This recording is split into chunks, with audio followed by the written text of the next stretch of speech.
Welcome to Tiny Marketing. This is Sarah Noel Block, and this is the podcast that helps B2B service businesses do more with less. Learn lean, actionable, organic marketing strategies you can implement today. No fluff, just powerful growth tactics that work. Ready to scale smarter? Hit that subscribe button and start growing your business with Tiny Marketing. Hello, and welcome to episode 118. I'm Sarah Noel Block, and you're watching the Tiny Marketing Show, or listening, I suppose, however you're consuming this show. Today, we're talking about how SEO has changed. We all know it's changed since around early 2023 when ChatGPT came out. Everything has changed. It's just been a whirlwind of how we have adapted to search engines. We used to go automatically to Google, and we knew how to get on Google too. It was just a matter of having the right keywords in your articles and making sure your title tags were correct and all of that. But it is completely different since AI has entered the scene. And a lot of people have claimed it is dead, that SEO is dead. But that is far from the truth. It's more of it's dead for people who haven't evolved. And I think that that's the case for a lot of things. If you didn't evolve with the emergence of AI, a lot of things have died. If you're listening to this, you don't realize that I just did quote unquote. They're not actually dead, though. You have to adjust the way you do things to adapt to the way things change. And that's exactly the case with SEO.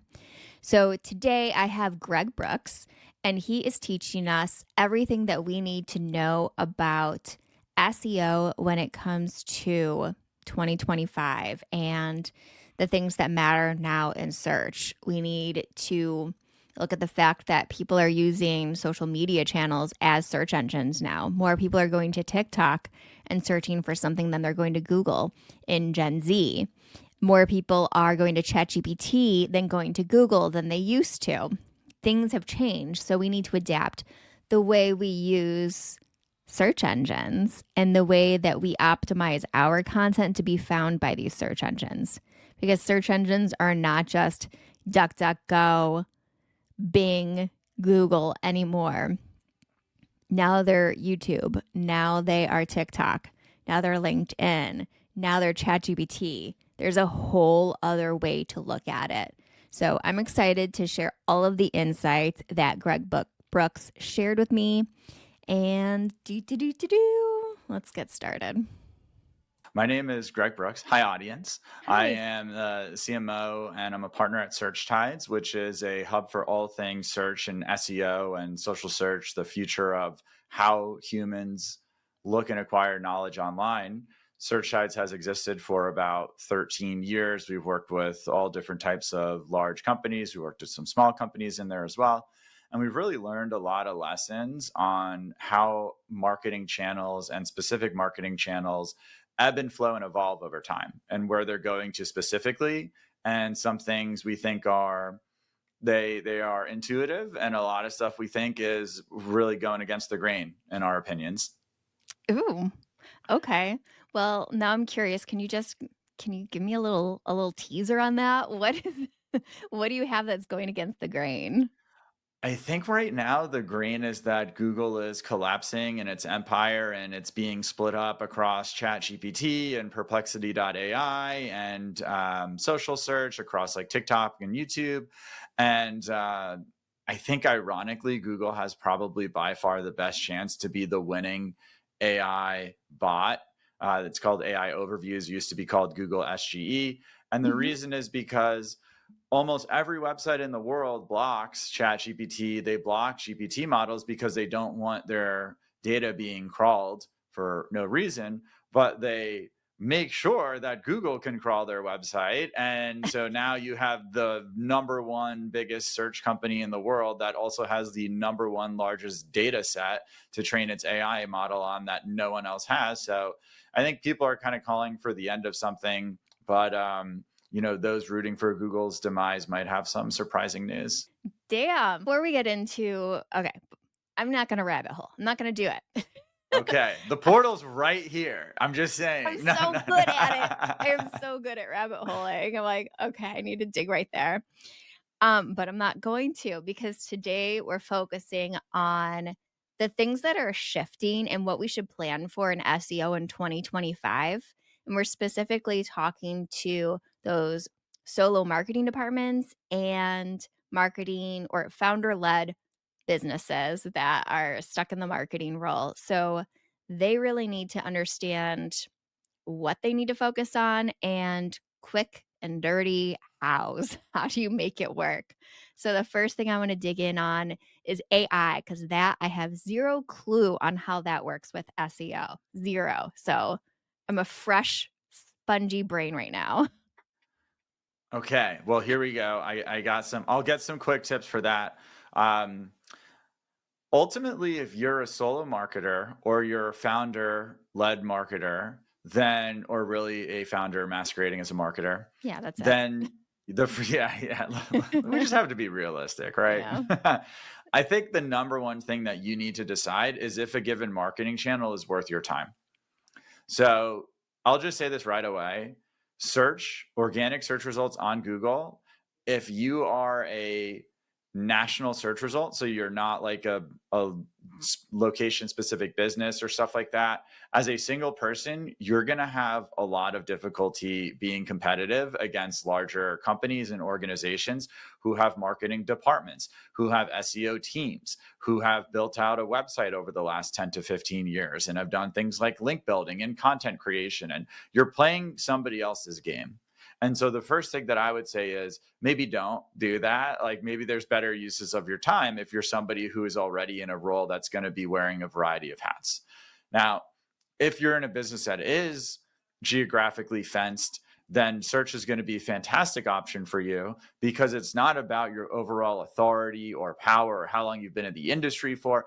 It's about your relevance to someone searching. Capital R, relevance. What that means, Sarah, is that where you want to be the best option in a given location, which means you're just competing against, if you're, for example, like a car dealership, you're just competing against the other car dealerships.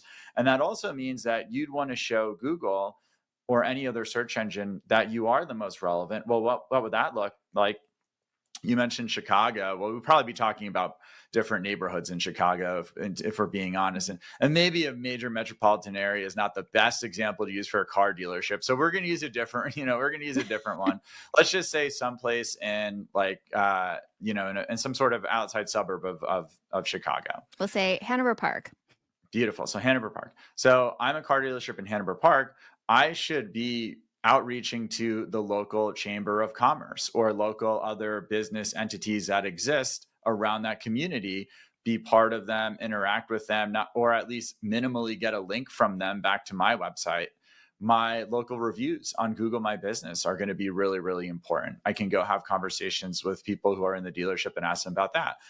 If I'm selling Audis, I can go to the regional Audi dealership and say, hey, can you put a link to my website from your website? So I'm gaining up relevance, and doing literally those three things and nothing else is going to take you a lot further on the local side of things than probably most of the other things that people would know. And obviously the basic things like meta descriptions, title tags, that stuff's important. So in terms of AI and how this all plays into things, let's scoot back to nationally and say, okay, well, what if I'm not a specific location for a business? How does AI impact how I think about search or SEO? And the answer is, what does it look like? How does your content that you create live and win in a world which 99.9% of content is AI generated?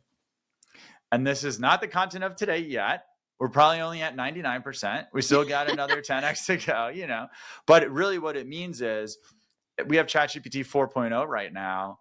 And if you try to push a button and create a piece of content, it's not great. It's not great. But for ChatGPT 10.0, it might be great. Or 15.0, it might be great. So at some point in the future, it is going to get easy, quote unquote, to make good content, quote unquote. So how do you shine through that? You bring the human element. You Mhm. talk about your unique expertise. You talk about your unique experience. You talk about the things that you know because you've been doing. And if you don't have things that you know because you haven't been doing, I might ask whether or not you should be the person writing about that on the internet, because now you're just only as good as everybody else's one button click push article creation software. Okay, question. So, whenever I'm Googling lately, it's always I get the AI summary first. How Yes. do you get your website to be the one cited in that AI summary?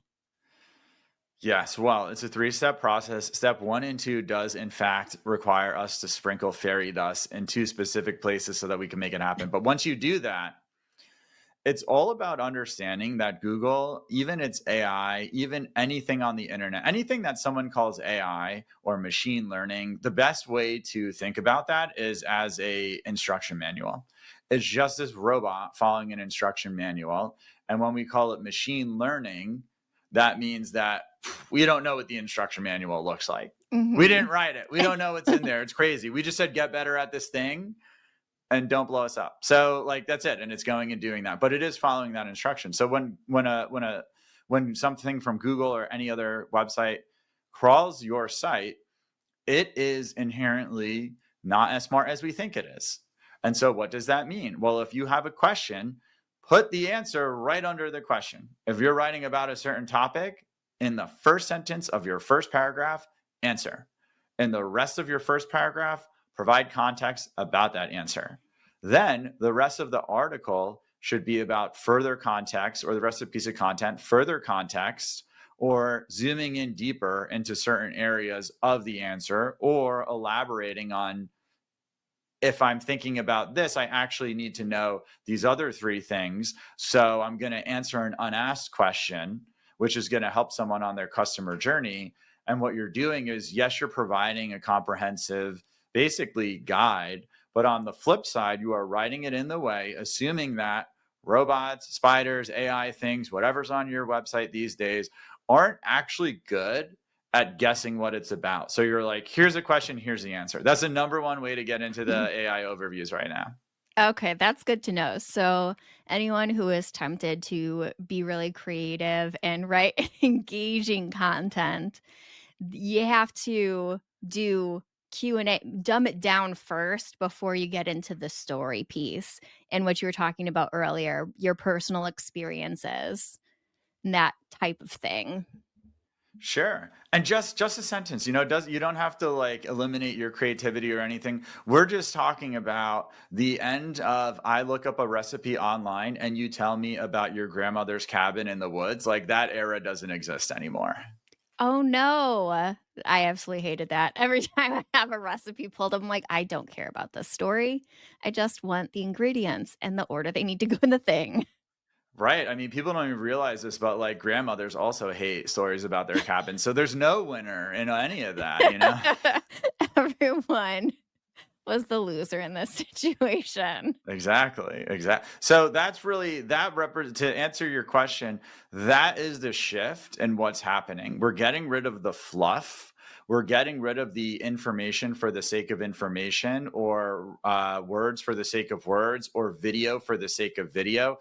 We use a metric called value per word and value per second, depending Mhm. on if we're talking about written or video. If you can showcase something in a shorter, more efficient period of time, do that. Number one, it's going to be better for the person who's interacting with that content. Number two, you actually can't do that unless you're an expert. You actually can't do that unless you can synthesize, well, even though this is what theory says, in reality, this is what's real. So I'm going to ignore this stuff. I'm going to hone in on this stuff. And so you're in essence showcasing your experience and your expertise. Okay, so short to the point, showcase your expertise. What's your take on inserting personality and stories into the content? I love it. I mean, at Search Sites, we divide search into three different parts of a triangle. There, from the bottom up. The bottom is the foundational era, which is all the traditional SEO stuff, link building, content creation, technical, robots. Who knows what's in there? It's a black box. The second one is where we're at right now. It's called the influence era, and that's like Am I an expert? Do I have trustworthiness? Am I an authority? If I'm writing about something that has to do with giving people medicine, do I have the understanding to provide that advice or financial advice? And then the top of the pyramid is the future. That's where all the AI content era is going to exist, but we're actually calling it the human era. And that is the equivalent of once things start being able to be mass produced in a factory, that you can go buy it at IKEA, and other than nearly destroying your relationship, you could put the furniture together and it'll work. But what do people then go and want? Well, they want handmade furniture. And so be the handmade furniture of content. And that, by Hmm. definition, Sarah, that should have your personality in. Yeah. That should have your own personal story. And so really embrace that stuff. Yeah. Yeah. That makes a lot of sense. That's going back. That's what I've been telling people is like, be more authentically you and you'll stand out because everyone else is just becoming more bland as they Right. rely on ChatGPT to crank it all out. Yes, people always believe that technology replaces, but what it does is it gives more leverage to the two experts. And I don't mean in the sense that we've been talking about. If you know what it is that you're doing, if you're a developer and you use ChatGPT, you're going to be a way better developer. If you're a writer Mhm. and you use ChatGPT, it's going to help you out. We use ChatGPT. We bring all of our articles through there and we go, or all of our scripts, and we go, hey, can you remove the fluff? Remove the fluff? Sure. And he Yeah. goes, yeah, no problem. And we're like, oh, my heart. But it really, it works. It works really well. Hey, can you go and look at the top 5 search results for a given keyword and give me a list of all the subtopics that they're writing about? And so I want an outline of that.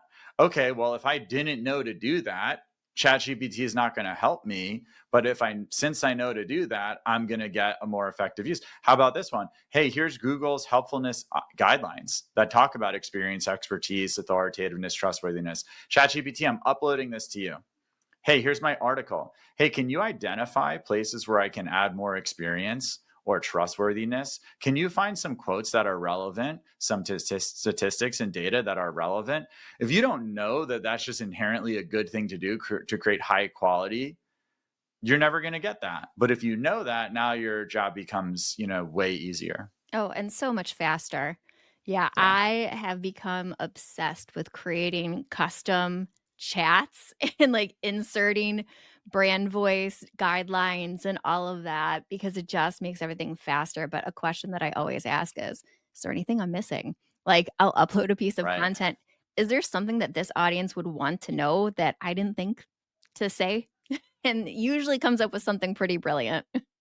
Yeah, I mean, that's so insightful. And so, okay, how does all of this work in terms of search and SEO? And so again, like, if you're on a national capacity, you should care less about optimizing your article keywords for Google, and you should care more about meeting your customer on their customer journey once they become brand aware of you. If you want to go down the discoverability route, do that on social. So depending on where your audience is, you can win way earlier in your brand's career on TikTok, on YouTube, on Instagram, whatever it is, Pinterest. You have a way better chance of treating that search bar like an SEO search bar and doing the research to see if I type in how to, vacation ideas for blah blah blah, what are the types of content that are there, who are the creators who are creating that content. A lot of times it's way easier to get discovered there. So it's really just about understanding you where your customers are and where your audience is, and then just being really relentless in your prioritizing gaining in front of them, which is going to be saying no to things that are good ideas for others. I love that, and I wanna highlight it in case anybody missed the brilliance of that social media engines are search engines, and that you can build your audience there, and you can use SEO to be able to become more discoverable on those platforms. I know a lot of people find me on LinkedIn using the search bar, just using keywords that are in my profile, so you gotta take Right. advantage of that. Right, right. And especially as a one person marketing department, you have to choose what you're going to do and what you're not going to do. And most of the time, your success comes from choosing what you're not going to do. And most of the time, that means that your success will come from choosing something that you believe is reasonable enough, and then spending enough time and concerted effort on it until you push the snowball down from the mountain and you go, okay, now this is turning something for me. So I think patience and perseverance are both necessary when you are kind of a smaller marketing department team person. Is really, really about prioritization, which is a Mhm. trap. It's really about deprioritization. Yeah, yeah, there's so much power in saying, "No, that thing's not for me." It's so, easy to fall into this trap of wanting to try all of the things and just seeing what works, but you're gonna suck at all of them if you're doing all of them because you won't have Yeah, time or energy to focus in on that one thing. absolutely.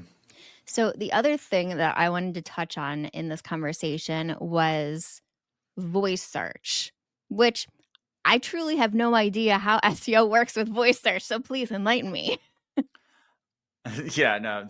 Well, we've been looking for the person who knows how voice search works. We haven't found them. We'll let you know if we found that. But no, yeah, I think it works the same as all of the other searches work. The difference is essentially one of two things is happening. So you're just getting effectively the top search result. That's effectively what's coming back. You're not Mhm, going to get the rest unless you're specifically asking for it. So voice search is going to be even more top heavy, which means it's going to be even more competitive if you're a national brand or you have no geographical relevance, which also means that on the, hey, I'm looking for a restaurant to go eat at or whatever it is, this is where I'm at. Or, hey, I it's going to use gas stations. I don't think gas stations are doing SEO.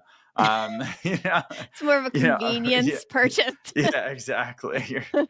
So relevance, locational relevance, then becomes more important again on voice search. And that's again things that you actually can do as a single person marketing department. So that could be an effect of doubling down. But the future for all of this stuff, Sarah, is personalization.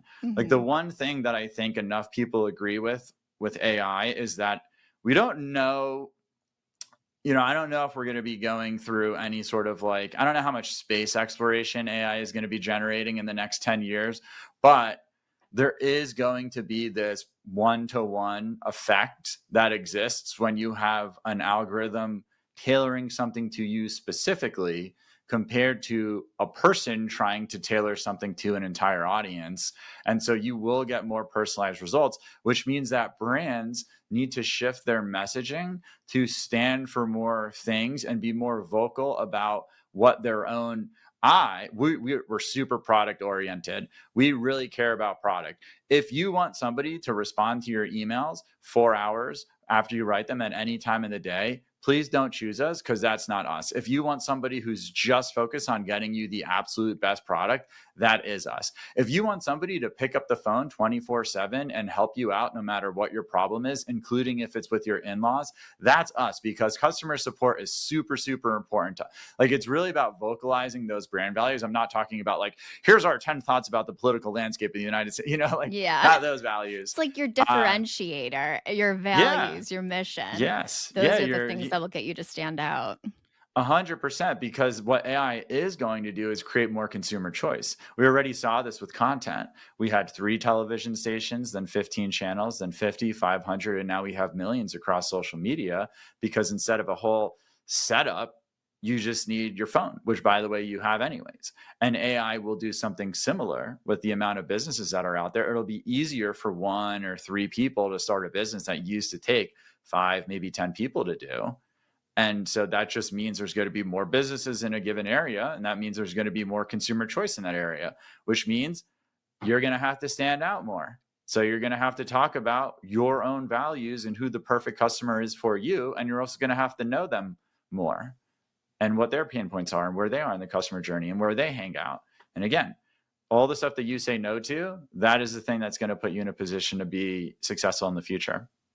So, my big takeaways from this is with AI, if you want to rank with that or be featured in that, it has to be straight. QA to Yeah, even yeah. possibly rank At the there. top of the article, yes. The rest of your article, you talk about whatever, you can get creative. But in terms of like this thing comes to this website and is going to grab one thing, this is where I need to put it for it to grab it. Hmm. Takeaway 2 is social media is also a search engine. So make sure to optimize there. And takeaway 3 was how important it is to be you, show your expertise, show your personalities, talk about your values, what makes you different. And that is what will get you to stand out. Is there anything that I'm missing or anything that you want to just end on? Don't we ask ChatGPT that? Let me just pull it up. No, I think that doing all of those things in the context of you are only a human being able to do so many things, and so you have to choose what it is that you do, and therefore choose what it is that you don't do. Which, especially in marketing, I think that that's really like you can't hear that enough. So I think that's a really nice summary. Thank you, Sarah. Oh, thank you. Thanks for joining me. And can you, before we wrap up, tell everyone where they can find you, how they can work with you? Yes. Well, you can work with Search Tides at searchtides.com. We essentially help people in one of four very specific marketing channels, two of which are SEO and social search. And you can find me specifically. We're also on LinkedIn at Search Tides. We're on YouTube at Search Tides. I'm on LinkedIn at Gregory B. Brooks. If you want to get in touch with me, yeah, you can hit me up on LinkedIn. There are people who will be looking for you. All right. Thank you. Thanks for having me on, Sarah. Thank you for joining me and Greg in this wild ride of SEO in 2025. I hope that you enjoyed these takeaways that search engines are not only search engines anymore. We need to look at social media. We need to look at ChatGPT. And we need to add more personality and personal stories to our content to really stand out from everybody else. So I hope you listened, you took notes, and you're going to take some of what you learned from this episode and bring it into your marketing this year. If you liked this episode, please like, subscribe, comment, and let me know if you had any questions. Mwah, mwah, mwah. I'll see you next week. You love all things tiny marketing, head down to the show notes page and sign up for the wait list to join the Tiny Marketing Club, where you get to work one-on-one with me with trainings, feedback, and pop-up coaching that will help you scale your marketing as a B2B service business. So I'll see you over in the club.